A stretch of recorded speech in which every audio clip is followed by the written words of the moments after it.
Okay.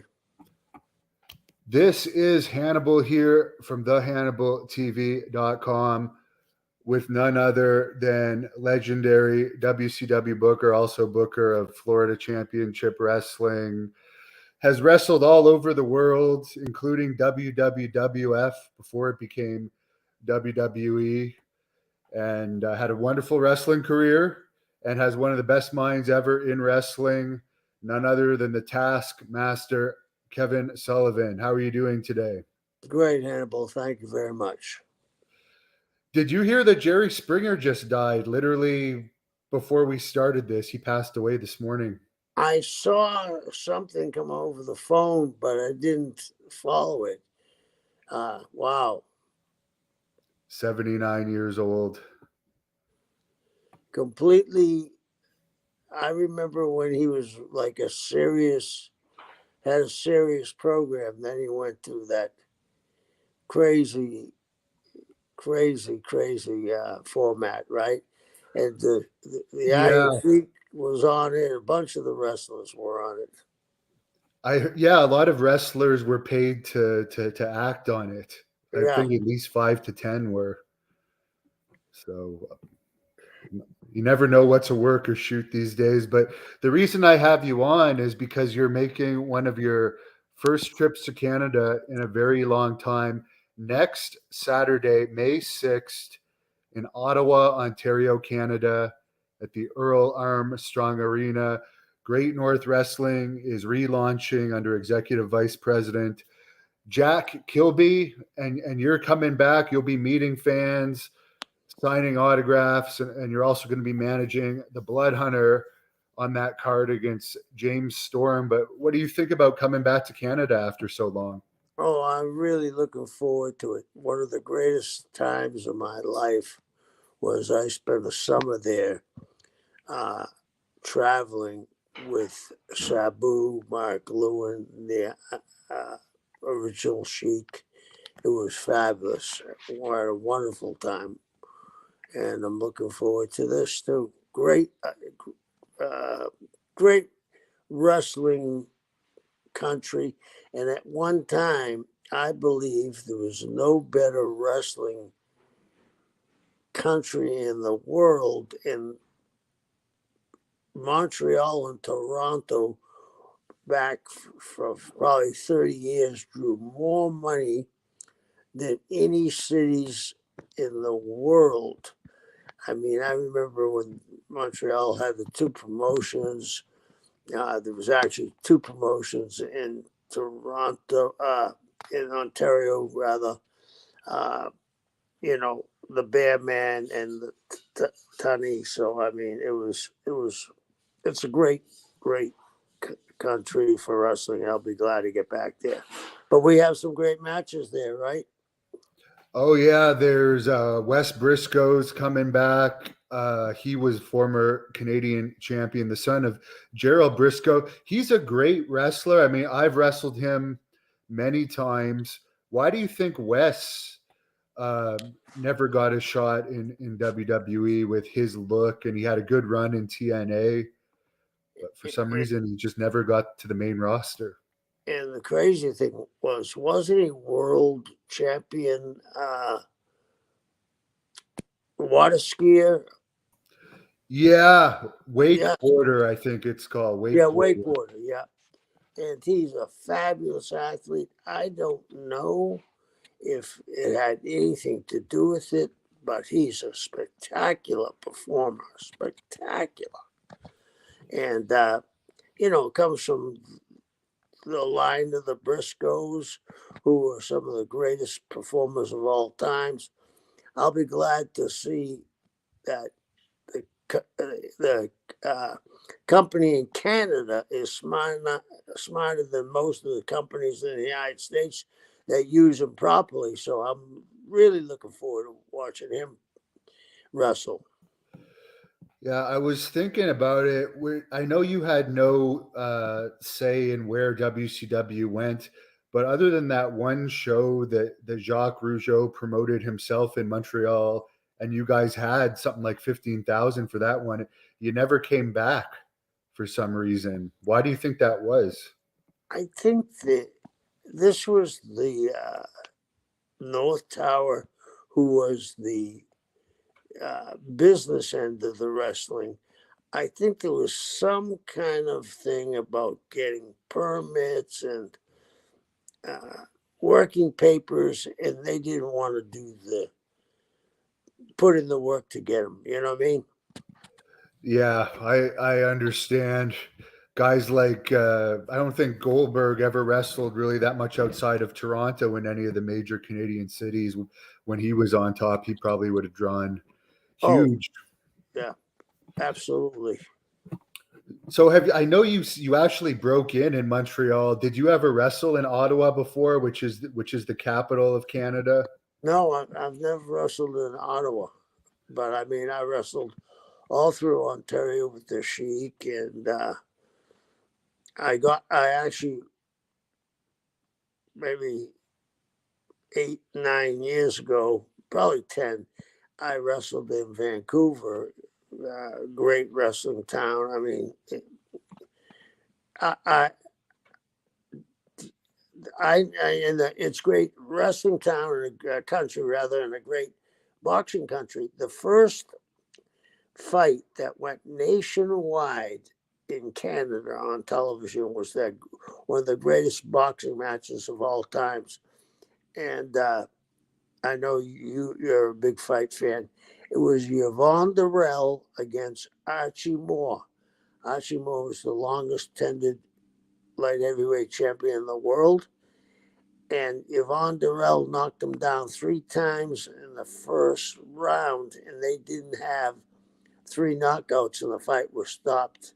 And I believe he knocked him down 2 other times in the fight. And then in the 11th or 12th round, Archie Moore knocked him out. It's a great, great fight. If you get a chance to watch it, watch it. And then somebody told me that the first wrestling match ever going across Canada was Killer Kowalski versus Yukon Eric.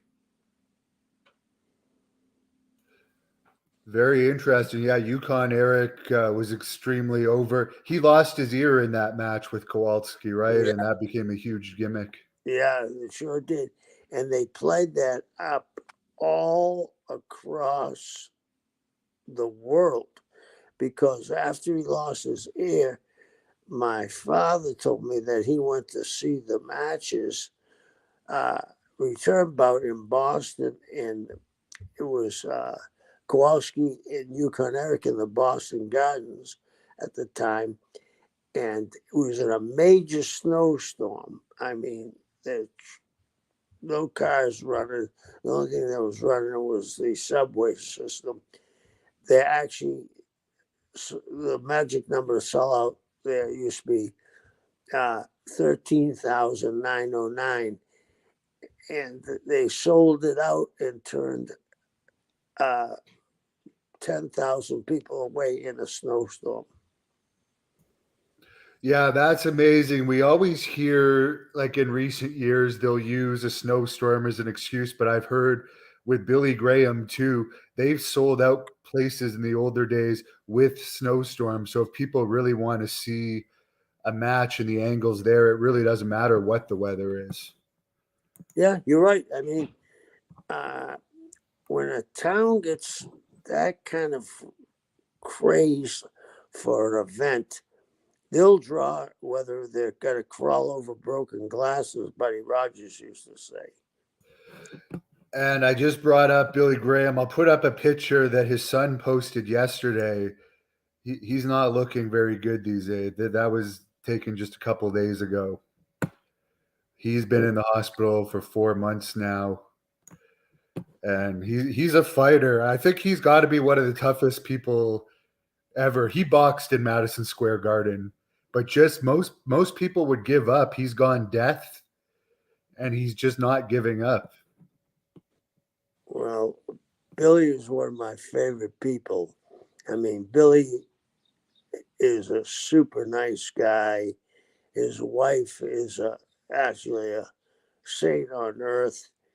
Uh, I'm sorry that Billy's going through all these medical problems.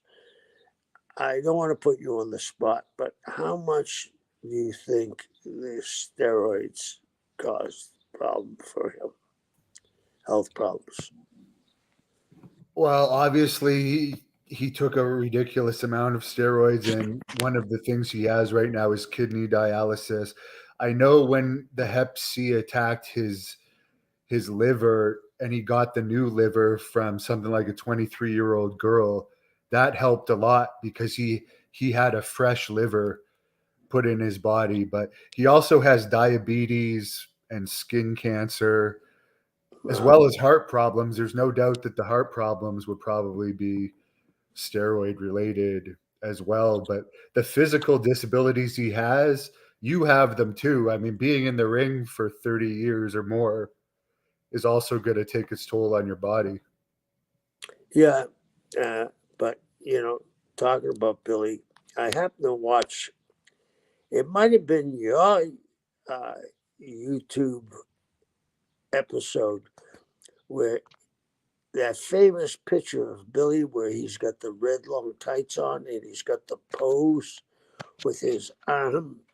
I've never seen anything that big. Do you know which one I'm talking about? Yeah, I don't think any wrestler has had as big as arms of him ever. And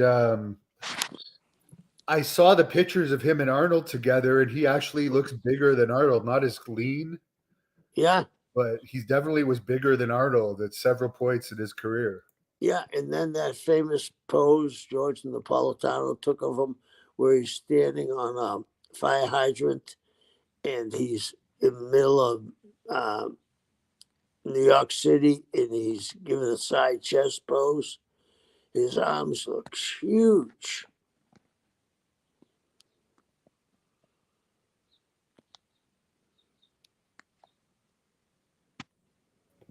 Sorry, my internet cut out for 1 second. That's okay. But yeah, he told me the story of that fire hydrant pose, and I Yeah, know they tried to recreate it with Hulk Hogan in the '80s, but he said that was just spur of the moment. That wasn't scripted or anything. He just decided to step up on there, and then he said, I guess the fans ended up surrounding him soon after that. So it was crazy how fit he was. Yeah, I know you're good friends with Mark Lewin. Somebody was asking for an update on him, but one thing I find interesting about him, I remember the story in Ric Flair's book where they had a competition one night with him and Piper on who could drink and do the most stuff. yeah, And Mark Lewin is still alive and very healthy now in his yeah, 80s. So what a yeah. physical specimen to have done all that in the old days and still be going strong now. Yeah, I mean, his father lived to be 90. His father, when I used to go over to meet Mark and train with Mark, his father lived with Mark, took his dad all over the world. And his father was 88. They used to call him uh, Get Smart. He used to have an agent, 88, and they used to call, his name was Sid Lewin, Sid, Agent 88. And I'd go over there, and Sid was a tiny, tiny guy. I'm saying he might have been 5'1". And I'd go over there early in the morning. Mark would be in the shower getting ready. And Sid, at 88 years old, would be smoking a joint in the morning. Unbelievable. There's a story I wanted John to ask you about, but I don't think he has yet. Jarrett, when he did his interview with me, he was talking about how him and Ric Flair always had he told one story that involved you, that he went to the WCW offices at one point when he was a consultant to meet with Bischoff, and Flair saw him there and had some sort of temper tantrum, and he said that you were the one that had to get in there and calm Flair down because he was so upset about seeing Jarrett. Do you remember that at all? Yeah, I do. I do. And there was, as time goes on, you look back and say, wow, I think it was that Rick didn't like the, and rightfully so, and how they manipulated the magazines, almost looked like Lawler was more important than Flair. Do you remember that times they used to Yeah, have? because he was good friends with Apter. Yeah, and it was almost looked like, if you read the magazines, that they were afraid to give Lawler a shot because he would have beaten Flair. And, that was their own protected territory at the time. But, I think eventually, and I think they had Rick go, eventually they smoothed out. But during that time, I think that when Rick went there, they tried to talk him into a finish that he didn't do, and they never brought him back. That explains it. And I happened to watch a documentary on the dangers of Miami in the 80s the other day, on how crazy, how it was like the murder capital of the world at one point in the late 70s, Yeah. early 80s, and the drug money coming in was just insane. Do you have any memories of how wild Miami was Oh, in the 80s? Because you wrestled there every week yeah. for FCW, or Championship Wrestling for Florida. Do you remember the scene where they're all underneath the bridge, all the criminals that came? Not everybody was a criminal, but a lot of let out a lot of criminals out of jail and mental patients. They're underneath the overpasses in like camps, and I remember that. I mean, it was crazy. And then even police would tell you back in that day, 90% of anything built in downtown Miami was built on drug money.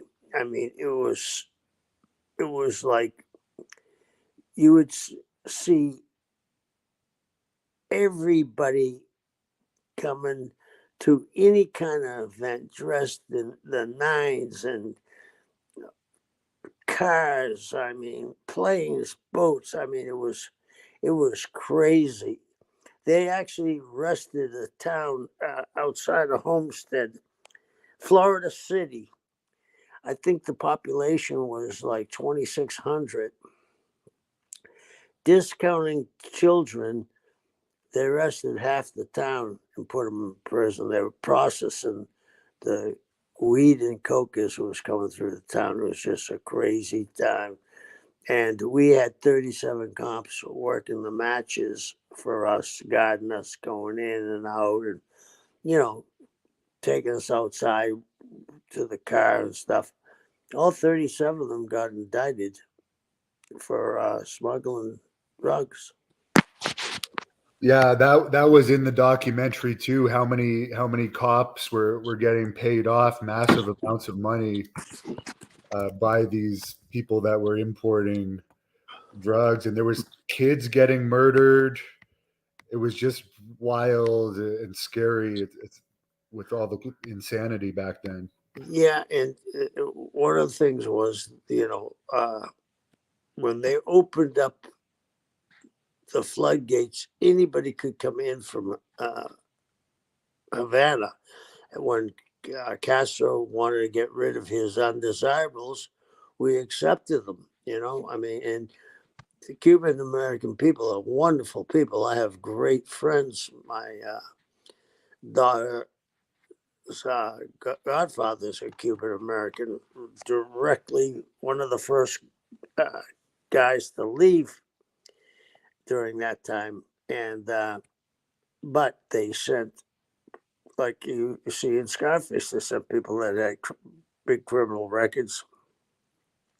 They also sent people that were mentally unfit. But it was crazy.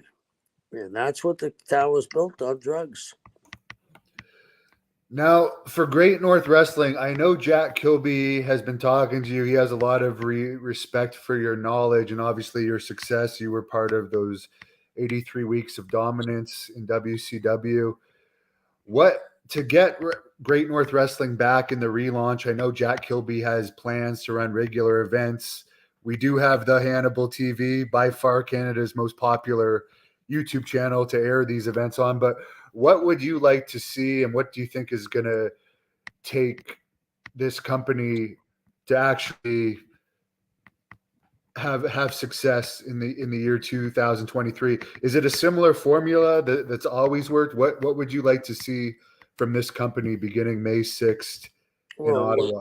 what I believe worked, this is a talent driven business. And he has put together a magnificent card. We got the Blood Hunter returning, and we all know what kind of mayhem he brings. People want to see excitement.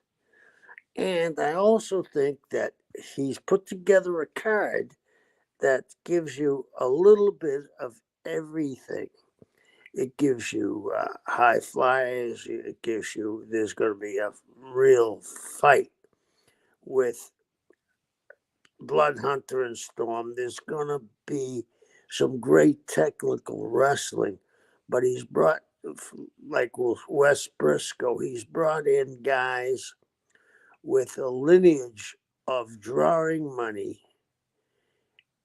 excellent performers, and this should pop the territory that he's going to be running.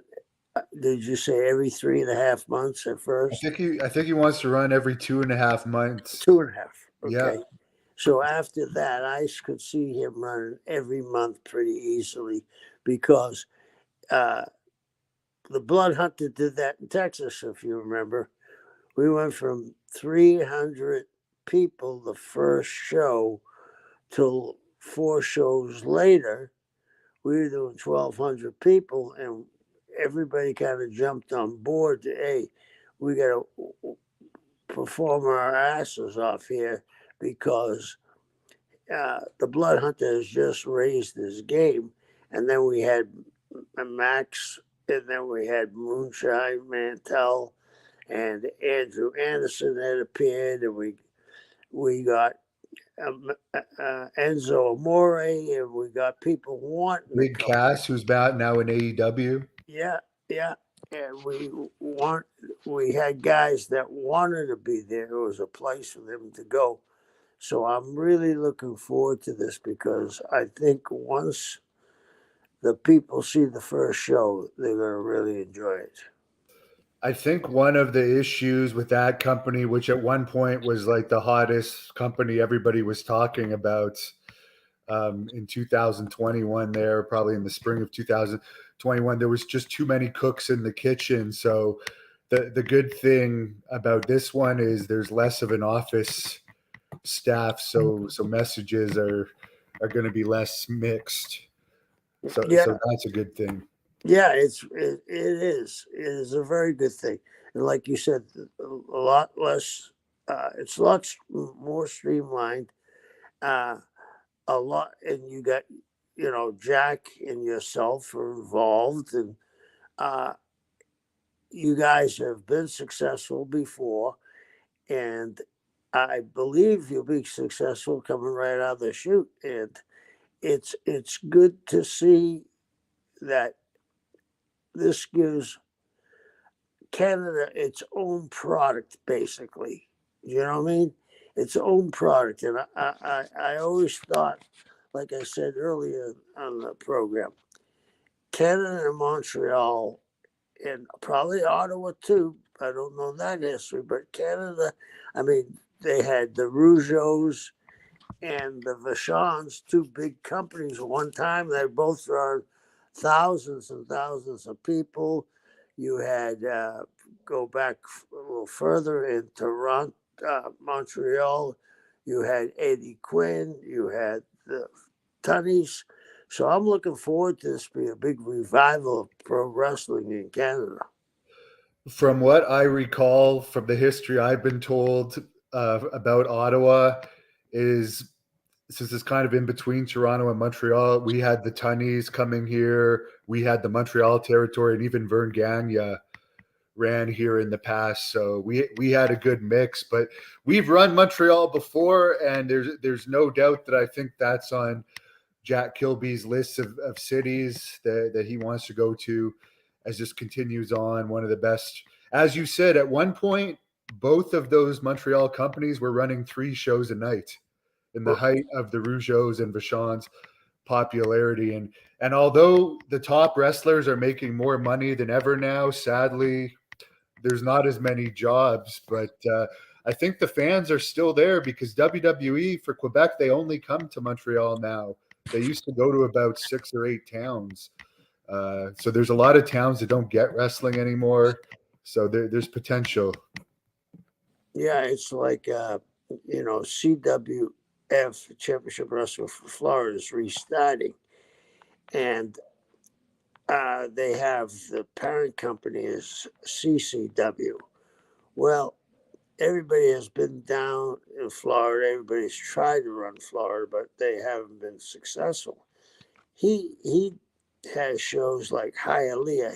His average draw there is 850 people, and that's a wonderful draw, I think, because it's in a bad section of town. When I say bad section of town, it's not dangerous. It's just that it's an industrial part of the city. You know what I mean? Not a lot of place to park. And then he's got the same amount of people in Kissimmee, which is right outside of Orlando. He's doing real well, and he's expanded into Nashville. So it's I'm looking forward to all these places being able to expand and see wrestling and bring wrestling to these different cities that haven't had wrestling in years, and it gives more opportunities to people to learn how to wrestle. Very good. And we also have Jeremy Prophet and Jessica Black on this card. Jeremy Prophet's the current Canadian champion, and they actually had the very first AEW match in Canada. They were used on the AEW show in Toronto. So I don't think you've seen Jeremy wrestle yet, Kevin, but he's an excellent wrestler. So we're looking forward to seeing you out here next Saturday night. Yeah, May the and 6th. I want my fans. I'm going to get there early for a meet and greet, and I want the fans to come up and tell me hello. Whatever you want to talk about, I'd like to talk the history of wrestling, and I'm really looking forward to coming out there. And Kevin will be taking pictures in the ring with fans, by the way, as well as signing autographs. So it's a great opportunity. I'll just slip this quick question in with a fan. A fan here has asked, "Do you keep in touch with Matt? Did you keep in touch with Matt Bourne, who's passed away? Were you ever friends with him?" Oh yeah, I was friends with Matt. Me and Mark used to, when we were in Florida, used to go into Texas and wrestle Matt Bourne in Buzz Sawyer. And boy, that they were physical matches. Yeah, Matt actually has a dark side of the ring coming up. By the way, this is a funny question. I have to ask you about this. Abdullah has a dark side of the ring coming up that I'm part of. I've received letters from him, handwritten. I've seen him read text messages. I know you've hung around him. He's collected almost $10,000 now on GoFundMe, claiming he can't read or write or use ATMs. I mean, in your experience, is this a stupid man, or when you met him, did you think this was a pretty intelligent guy? Because I always thought he was pretty intelligent. He ran businesses. He was incredibly successful in wrestling. It's kind of funny. He's trying to make himself out to be not very intelligent these days. Yeah, I like Abdullah, but he's also trying to make a believe that. How did he travel all over the world if he couldn't read and write? You know what I mean? That's bull because I'd go into a restaurant and I may not sit with him, but I'd see him order stuff and he was looking at the menu. But I mean, I think he's just trying to skirt that issue with the lawsuit. But yeah, I don't buy that 100%. Maybe he's not the most vivacious reader, but I think it's just a way to not pay a certain person is the money that is due to him. Yeah, he was claiming in that video that he's poor because he paid money, which he never actually paid. So Right. so that's kind of unfortunate. And I'll just put this up for the fans because here's a handwritten letter that he wrote me at one point. He can write very well. He's just working you guys. So congratulations on him on getting his $10,000. But Kevin, it's going to be great to see you next Saturday night. Great North Wrestling, Ottawa, Ontario, Earl Armstrong Arena. Tickets on sale now at ticketweb.ca or get them at the door. I'll let you have your final thought. Well, I'm really looking forward to it. And hopefully this is a rebirth of wrestling and on Ottawa. Thank you for watching the Hannibal TV. Please like this video if you enjoyed it and click the subscribe button to not miss any of our latest shoot interviews